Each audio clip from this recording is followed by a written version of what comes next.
নগর জীবনের ব্যস্ততার ভেতর এক অদৃশ্য আতঙ্কের নাম মশা, যার ছোট্ট উপস্থিতি বড় ভোগান্তির কারণ হয়ে দাঁড়িয়েছে রাজধানীবাসীর জন্য। এই বাস্তবতাকে সামনে রেখে মশার উপদ্রব কমাতে কার্যকর ভূমিকা রাখলে পুরস্কারের ঘোষণা দিয়েছে ঢাকা উত্তর সিটি কর্পোরেশন ডিএনসিসি।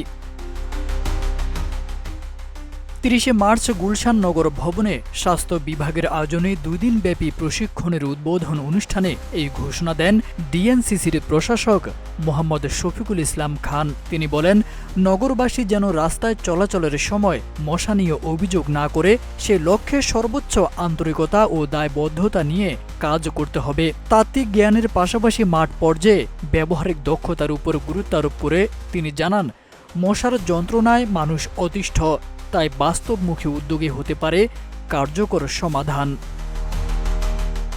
ডিএনসিসি প্রশাসক বলেন, মশার নিয়ন্ত্রণ অনেকাংশে মাঠ কর্মীদের কাজের উপর নির্ভরশীল এবং বজ্র ব্যবস্থাপনার সঙ্গে এর ঘনিষ্ঠ সম্পর্ক রয়েছে। এ কারণে ডিএনসিসি বজ্র ব্যবস্থাপনা কার্যক্রম জোরদার করছে। মশক নিয়ন্ত্রণ কার্যক্রমে গতি বাড়াতে সবার সম্মিলিত প্রচেষ্টার আহ্বান জানিয়ে তিনি বলেন, যাদের পারফরম্যান্স ভালো হবে তাদের পুরস্কৃত করা হবে। তারেক আজিজ খান, প্রজন্ম ২৪।